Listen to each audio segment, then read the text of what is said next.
कि सिर्फ सीमाओं की सुरक्षा कर हम देश की सुरक्षा सुनिश्चित नहीं कर सकते। कितने दिन में गिर जाएगी? उन्होंने इसलिए ठीक कहा, यूपी में समाजवादी सरकार बनते ही दिल्ली गिर जाएगी। वो स्वाभाविक है कि वैसा ही होगा। देखिए, मुंगेरी लाल के हसीन सपने, अखिलेश जी को मालूम है हकीकत क्या। जो मुस्लिम तुष्टीकरण की राजनीति किया है वो राजनीतिक वनवास पे गया है। श्री अखिलेश यादव जी 2027 में अपने वनवास को शुरू करना चाहते हैं। नेम पश्चिम बंगाल के मुख्यमंत्री शुभेंदु अधिकारी ने अन्नपूर्णा योजना के तहत महिलाओं को हर महीने 3,000 रुपए देने की बड़ी घोषणा की है। इसके फॉर्म 27 मई से बांटे जाएंगे। साथ ही राज्य में 5 रुपए में मछली चावल देने वाली कैंटीन खोलने और पारंपरिक चिकित्सा के लिए अलग आयुष विभाग बनाने का भी ऐलान किया है।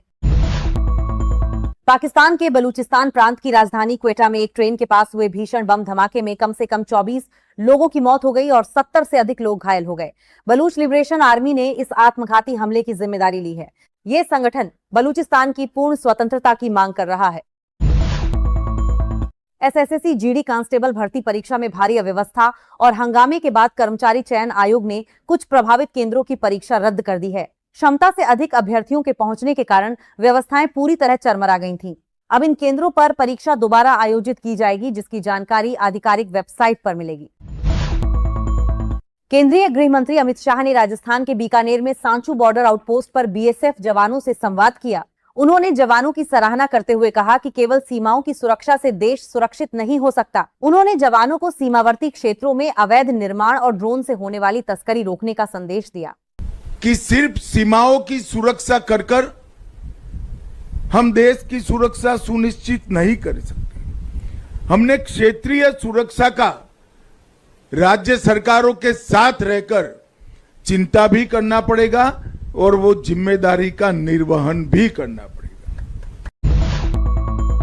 समाजवादी पार्टी के राष्ट्रीय अध्यक्ष अखिलेश यादव ने राहुल गांधी के बयान का समर्थन करते हुए दावा किया है कि उत्तर प्रदेश में सपा की सरकार बनते ही दिल्ली की भाजपा सरकार भी गिर जाएगी।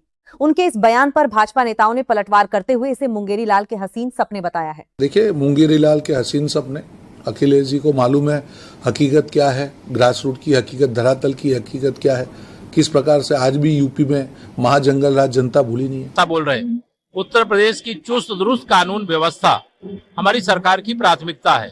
इनकाउंटर जिनका हो रहा है वो अपराधी हैं, वो हिंदू हैं कि मुसलमान हैं कि किस जाति के हैं, किस बिरादरी के हैं, इससे नहीं देखा जाता है, बल्कि जो अपराधी होता है उसको पकड़ने की कोशिश, पकड़ने में अगर पुलिस पर हमला करेगा तो पुलिस भी उसके खिलाफ कार्रवाई करे। इसलिए मुझे लगता है कि अखिलेश यादव जो बोल रहे हैं कि भाई अखिलेश यादव जी की सरकार वह बिल्कुल नहीं आएगी। वहाँ जो 403 सीटें हैं उसमें मेरा मानना है कि कम से कम 300 से ज्यादा सीटें बीजेपी को, एनडीए को मिलेगी। कर्नाटक कांग्रेस में जारी सियासी खींचतान के बीच नई दिल्ली में हाईकमान की अहम बैठक हुई, जिसमें मुख्यमंत्री सिद्धारमैया और उप मुख्यमंत्री डीके शिवकुमार शामिल हुए। पार्टी ने साफ किया कि राज्य में कोई नेतृत्व परिवर्तन नहीं होगा और यह बैठक आगामी राज्यसभा व विधान परिषद चुनावों की रणनीति तय करने के लिए थी। अमेरिका ने ईरान के सैन्य ठिकानों पर मिसाइल हमले किए हैं, जिससे स्ट्रेट ऑफ हॉर्मुज में तनाव बढ़ गया है। अमेरिका ने इसे आत्मरक्षा बताया, जबकि ईरान ने इसे खुली जंग कहा है। ईरान के सर्वोच्च नेता खामेनेई ने मुस्लिम देशों से एकजुट होने की अपील करते हुए अमेरिकी ठिकानों को निशाना बनाने की चेतावनी दी है। कांग्रेस नेता केसी वेणुगोपाल ने प्रधानमंत्री नरेंद्र मोदी को पत्र लिखकर सीबीएसई की नई डिजिटल मूल्यांकन प्रणाली ऑन स्क्रीन मार्किंग पर गंभीर सवाल उठाए हैं। उन्होंने आरोप लगाया कि इस व्यवस्था की गड़बड़ियों के कारण लाखों छात्रों के भविष्य को खतरा है और उन्होंने सरकार से तत्काल हस्तक्षेप की मांग की है।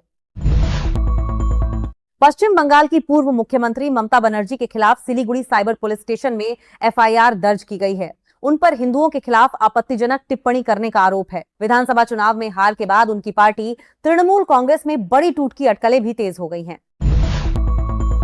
अभिनेत्री तविषा शर्मा की संदिग्ध मौत मामले में उनकी सास और रिटायर्ड जज गिरिबाला सिंह को मध्य प्रदेश हाईकोर्ट ने नोटिस जारी किया है। इस विवाद के बीच रिटायर्ड जजों की पेंशन पर चर्चा शुरू हो गई है। जिला जजों को औसतन लगभग 20,000 मासिक पेंशन और चिकित्सा सुविधाएं मिलती हैं। अभिनेत्री त्विषा शर्मा मौत मामले पर पूर्व आईपीएस अधिकारी किरण बेदी का बड़ा बयान सामने आया है। उन्होंने कहा कि आरोपी पति के भागने और सास के अपमानजनक बयानों से बड़ी गलतियां हुई हैं। साथ ही सुप्रीम कोर्ट द्वारा मीडिया और दोनों पक्षों को बयानबाजी से बचने की अपील को उन्होंने बिल्कुल सही बताया है। पुलिस स्टेशन में और अपना स्टेटमेंट देने को दूसरी गलती मेरी नज़र में मदर इन लॉ से भी हुई, जो बार बार डेफेमेटरी स्टेटमेंट्स दे रही है और जिसकी वजह से विक्टिम की फैमिली को बहुत ठेस पहुंच रही थी।